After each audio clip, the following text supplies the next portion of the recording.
Today, as I mentioned, we are talking about how we make research a strategic imperative in your organization.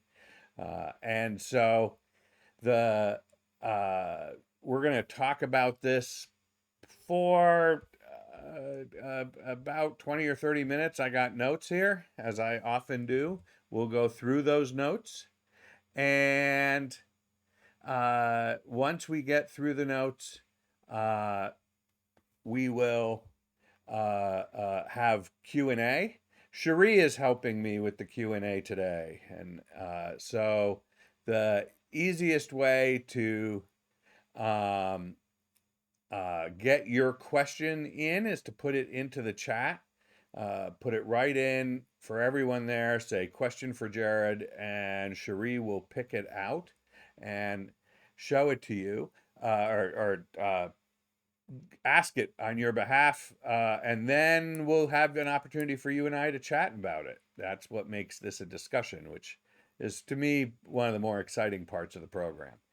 So, to make this easier, if you don't mind making sure that you've got your first and last name in the Zoom, and then just put question for Jared, and that should make it all work. If for some reason the chat feels uh, overwhelming, you can always sort of open the window and push it off to the side. That seems to be the easiest way to do that. We ask that you keep your microphone on mute. Of course, you can unmute it if your question gets called out, and then we can have that conversation. You'll want to put things on speaker view, because I am surely going to be drawing at some point, and you'll get to see that in its detail there. The session is being closed caption. You can click on the little show captions button at the bottom of your screen, and that should do the magic of adding little words into the display as we go.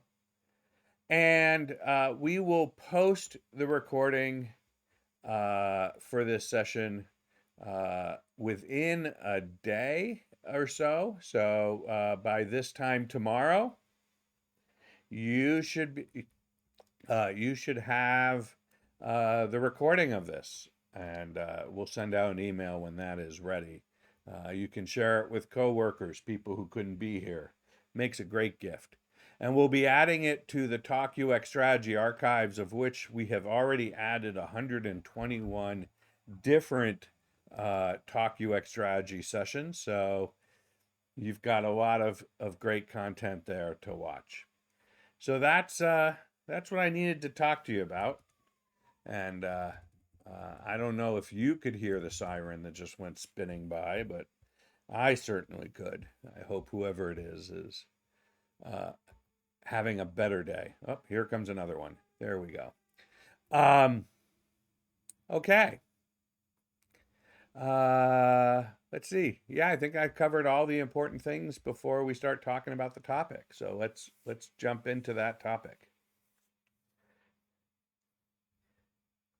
So today we're talking about making UX research a strategic imperative inside your organization, and there are strategy is one of these words that gets thrown around a lot, and there's very rarely any real definition to it, but it's really a simple word. It's basically just a high level plan for achieving some important goal. Uh, you know, if you come upon a river and you have to cross the river to get to the food, what's your plan, right? Your strategy is going to be: you're going to try and cross it here? You're going to try and go upstream? Or you're going to try and find a boat?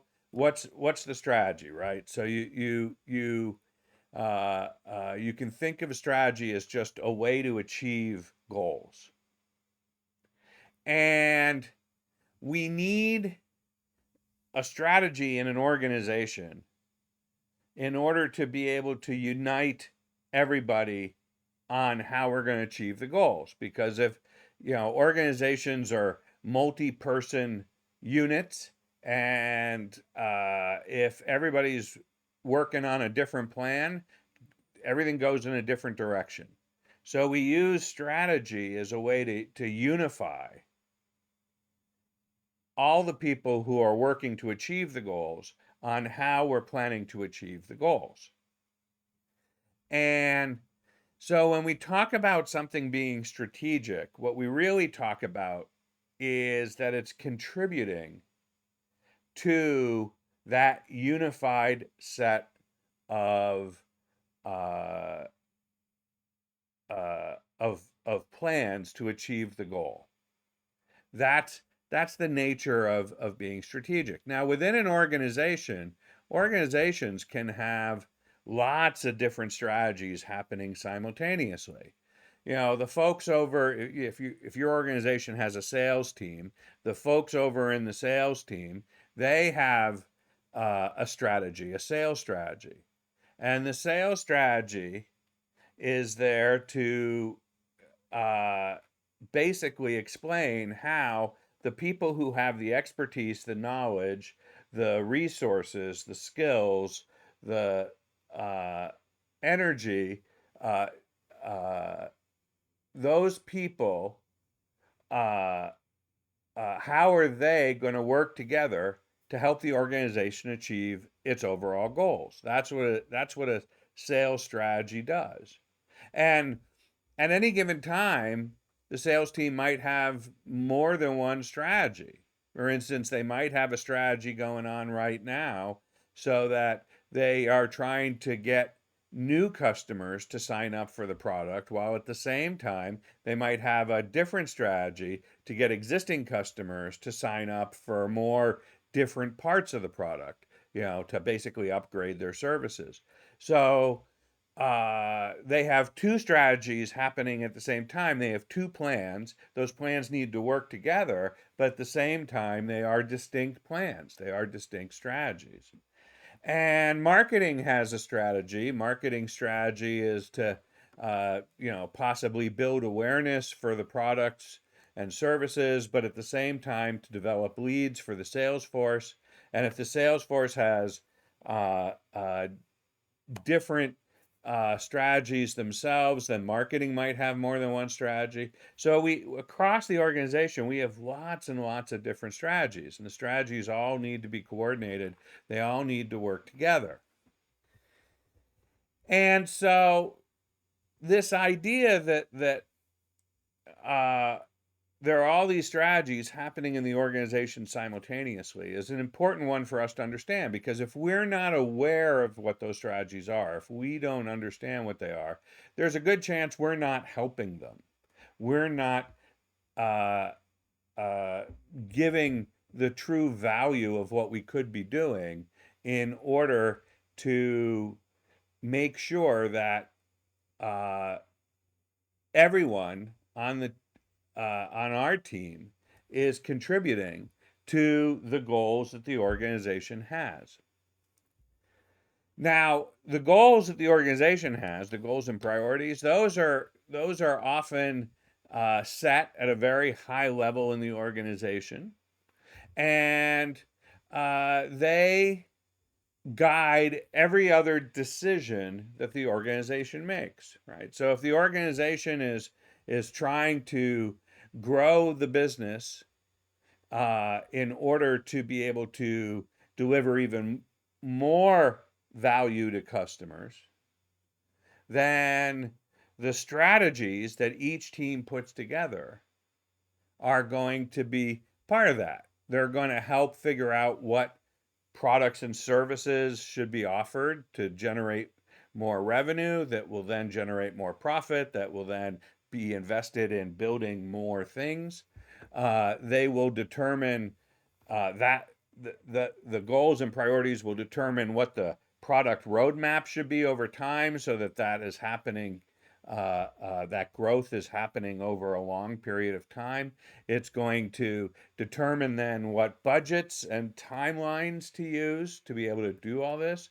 And those goals and priorities determine whether the organization should grow organically, or should, maybe acquire a company or merge with another company to get more customers to have to buy these products, to be able to offer different products to the existing customers, right?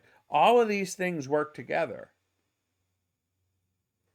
And the reason that I'm telling you all this is that every single one of these goals, priorities, strategies inevitably affects the experience that people have with the product and the services, right?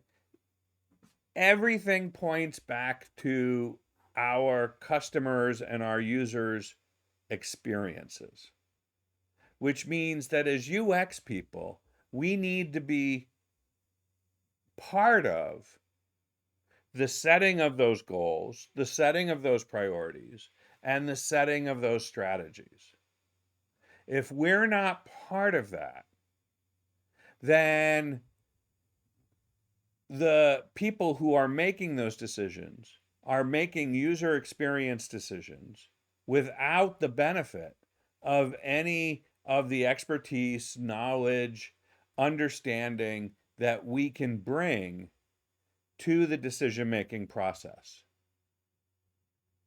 And when I meet UX leaders who are very frustrated with the way their organization makes these important decisions, it's almost always because those UX leaders feel like they're being shut out of that process. And what is happening is that that feeling of being shut out is caused because they have not made the work that UX professionals do strategically important. Most UX work is tactical. The difference between strategy and tactics is a really important one for us to understand. There we go. What we need to do is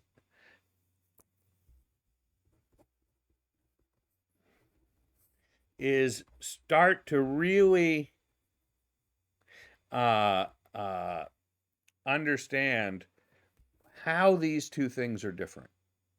Tactics in UX are basically the activities of work,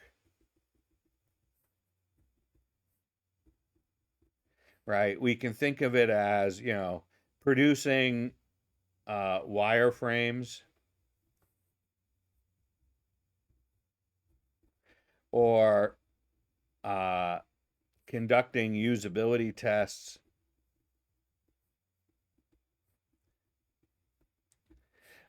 We can think of it as making recommendations, supplying Figma files, right? These are all the tactical work that we do. And the thing about tactical work is that it is situation agnostic. And by that I mean it doesn't really care what we're working on. A usability test is a usability test no matter what the product is, no matter where it is in its life cycle. It's basically the same thing. It doesn't change from one in any major way from one moment to the next. It doesn't really care about the situation as a whole. But a strategy is a plan, and uh, uh, it's a plan for achieving big goals, right? High level goals. And in order to do that, the strategy needs to really take into account what the situation is. It has to be quite situationally aware. And the strategy is going to determine how the organization moves forward in its planning,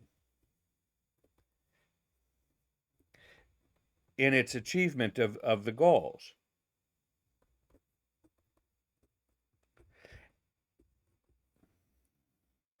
And so, determine how to move forward. That's what I want to say. And so the strategy has to look around and see what resources are available, what capabilities are available, what is going on here, what are we trying to accomplish, how close are we trying to accomplish it. It takes all these things into account. And it actually defers any discussion of activities to way down the pike. It focuses mostly on the allocation of critical resources. So when we talk about strategic work, what we're really talking about, who should we put on this part of the project? Who should we put on that part of the project? How much time should we deliver? What should we do first? We're talking about the allocation and prioritization of uh, uh, of critical resources. And we don't usually think of that allocation and prioritization of resources as UX work, but it very much is, because if we put the wrong people on the wrong project, if we don't give a project enough time, if we don't give a project enough budget, we get a different user experience than we do if we put the right people on the budget and right people on the time. But the problem is that most tactical UX work does not feed any knowledge into this allocation of resources. So what ends up happening is the things that everybody gets frustrated about all the time, right? They're getting frustrated about the fact that uh, we're not uh, building the right things. We're not deciding what done looks like. We're getting ourselves stuck in a bunch of places because we don't know the what we need to know in order to make the right decisions. And when we don't know what we need to know, we're basically guessing on those decisions. When an organization is making decisions about what to build, how long to take to build it, when to deliver it, whether they should buy another company to do it or use the people inside the company to do it, when they're making all those decisions, and they make those decisions without any UX research, they're making those decisions based on guessing, right? They they might be getting input from a customer, and they might be taking that information and using that. But if they haven't checked to find out if that customer is unusual, or that customer's issue is common, then they're guessing that the customer is right. They might be getting information by looking at competitors' products, but they're assuming that the competitors' products have been made with any more research or forethought than they have. They're just copying their work, the competitors' work, because it sounds like, well, they must have figured out customers needed this. So suddenly they're all we're all sort of looking at each other, trying to figure out what's going on. And so when we are making decisions without UX research, we are in essence guessing. And guessing has risk. If we guess wrong, we're going to build things that nobody uses. We're going to build things that cause frustration. We're going to build things that cause support calls. We're going to build things that lose sales. Uh, uh, we're going to do things that actually set us back from the goals we were trying to achieve instead of moving us forward. So we need to make the work that we do influence the decisions by providing research that actually has that influence. And the way that I found that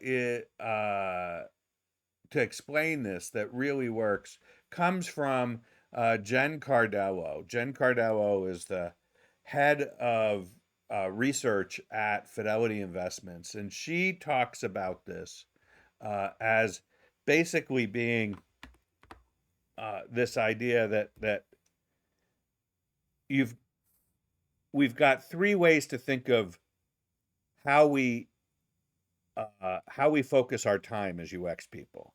We can focus on making sure that whatever it is we're building, that we're building it right. So we can answer the question, did we build it right? Right? Uh, but before we can do that, we have to make sure that what we're building is in fact the right solution. Because if it's the wrong solution, it doesn't matter how well we've built it. And before we can do that, we have to make sure that we have the right problem.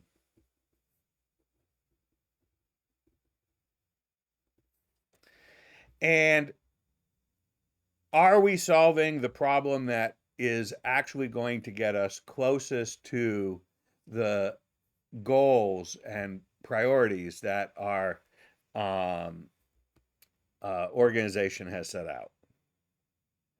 And so Jen divides the world into these three things. And her work, and subsequently the work that we've done, shows that when you visit most organizations, what you find is that if they're doing any research at all, about 85% of that research is happening here in the build it right stage. And maybe 15% is happening here, and there's nothing that's thinking about the problem. And so this is sort of a typical distribution of resources, right? We spend a lot of time doing things like usability testing and um, uh, surveys and interviews, and most of those things are all focused on, are we building it right? And what we're not doing is asking ourselves, do we have the right problem? Do we have the right solution? And when Jen got to Fidelity, she set herself a goal that within a year they were going to shift this and focus the majority of their effort on building it right, and only 15% on making sure that the solution was the right solution, or they're going to focus on building the right problem. That's what I was going to say, answering the right problem. And 15% would be on the right solution and building it right. And that shift, moving that 85% of resources here, is how we get strategic. Because when we're talking about what the right problem is, we are now in a place where we are, in essence, uh, solving the the the things that customers need the most, which is going to raise the value of our products and services to our customers. And as a result, we're going to see huge improvements going forward. Another way to think about this is, if you hang around me for any amount of time, you'll know that I often talk about, we can think of experiences, and this is what we're talking about, designing experiences. It's different than designing products, right? We can think about experiences as being on a scale of extreme frustration to extreme delight. And when we're working in the realm of frustration, this area down here, This is what we would normally refer to as a poor user experience because it's frustrating, because it's not working well for folks. And we can go above that uh, here and get to a good user experience. So that's the area that's above the neutral line, that is an experience that is no longer frustrating, is starting to be delightful. And if we do a really great job, we can get to a great user experience. A great user experience being one that exceeds expectations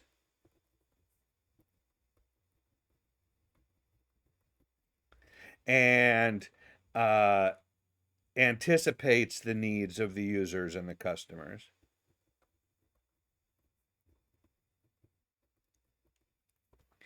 And that great user experience is sort of the ideal we're trying to shoot for, right? And in order to get here, when I'm down in this area, this is the sort of build it right area, because when I build it wrong, it turns out it's really frustrating. This is the right solution area because I've got the solution to a problem that exists. But this here is the right problem. This is where we're really talking about um, solving things in a way that people are really getting benefit. And the thing is that the more we do great UX work by providing functionality, capability, a design that anticipates the user's needs, that exceeds their expectations, we are very much here adding value, right? Value goes up every time we raise this bar. And because the organization is strategically trying to increase the amount of value that it delivers, I've never found an organization other than currently Twitter that's trying to decrease value. The uh, what is happening here is that we are making the work that we do more strategic. It becomes more important. The problem we have is that for most UX teams, they've only ever done this. And so the people who've never worked with UX teams think that this is what UX people do, is they make poor UX a little less poor. And that's where we get stuck. And in order to get beyond this, we have to think in terms of the maturity of the teams that we're working with. We have to think in terms of what makes um, our uh, uh, our teams more effective. And a while back, we came up with uh, this sort of UX maturity model, or UX research maturity model, that helps us sort of look at an organization's research efforts and see where it's at. And uh, it goes from stage 0 to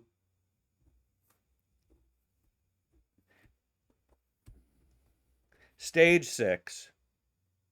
Though at one point I added a 1.5 because it made sense, and I added a -1 because it turns out there's a whole bunch of things that take you in the wrong direction.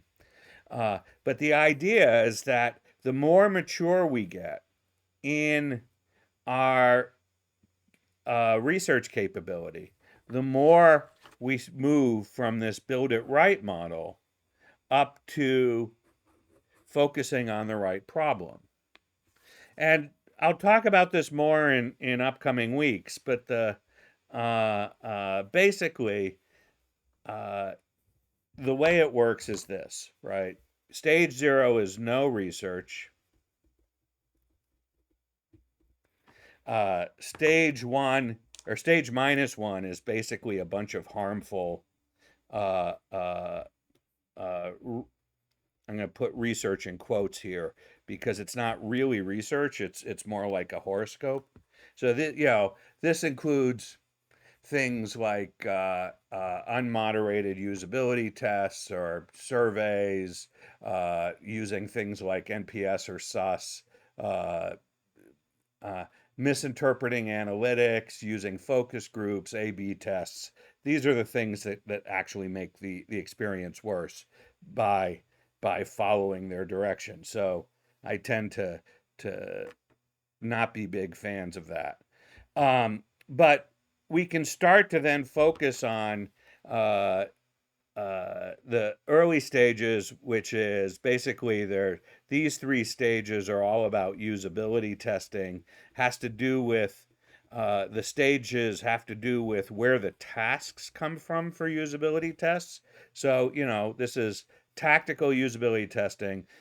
In stage 1, we're making up tasks. In stage 1.5, we're using tasks that come from customer support.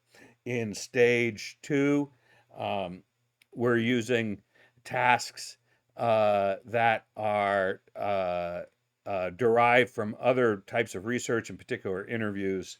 Um, the next three stages have to do with our skills and experience at doing sort of more ethnographic field research. And this is where we start to go out and basically do what the kids call deep hanging out, where we're spending time actually researching uh, by spending a lot of time with the customers. Um, what is uh, going on there. And then the final stage is our strategic stage. And this is where we are spending a lot of our time uh, identifying by spending time with our customers, by understanding the issues that they're having, by understanding where the experience can be improved, basically getting to that great UX, understanding how to exceed expectations, how to anticipate needs. This research is that strategic research. And it's this strategic research that allows us to really start to bring value to the senior management. But to do that, we have to grow our capability and we have to shift from this model of having 85% of our work be that sort of low maturity usability testing or worse type research to being 85% of focusing on that higher end ethnographic research that gets us to the place where we're growing our capabilities. And uh, all of this is really about making sure that um, that we are focusing on outcomes. One of the things that distinguishes tactical work from strategic work is that tactical work tends to be very output focused, whereas strategic work tends to focus on outcomes. Are we getting the change in the world that we want? Outputs are all about deliverables. Did we produce the wireframes? Did we get the recommendations out? Do we have the Figma files? Right? Whereas outcomes are very much focused on the change in the world because we've done a good job. Are we making the world better? And in UX, what we want to focus on is answering the question, if we do a great job on what we're building, the products, the services, the features, how are we improving someone's life? Because when we start focusing on improving people's lives, what's happening, I'm losing my which card is where. What is happening is that um, this is where we're exceeding expectations and anticipating needs. That's how we improve people's lives. That's how we get to those things that are, in fact, what users need best. So we make UX research strategically a strategic imperative when we move from tactics to strategy, when we increase our maturity such that we are moving up from focusing on the building it right question all the way up to, are we solving the right problem? And this allows us to be able to answer questions, right? Give you an example. Was working the other day with an organization that continues to grow by just acquiring other companies. And there's nothing necessarily wrong with this. But what they're not doing is they're not thinking through how every acquisition makes delivering product much more complicated. It makes it harder for the salespeople to actually tell the story of the product. It makes it more difficult for the marketing people to explain what is in the product suite. It makes it much, much more difficult for the product and engineering folks to deliver a product suite that feels like it works together, that is feels like it's supposed to be together. And so they're growing this company capability, and with every growth, they add to the debt that they are creating, because a year later, 2 years later, 5 years later, these products still don't work together the way anybody imagined. And yet that decision was made to acquire the companies without any understanding of how that would affect the experience of users and customers. Imagine if you could shift your research efforts such that you were spending time looking at what the right problem is and asking the question,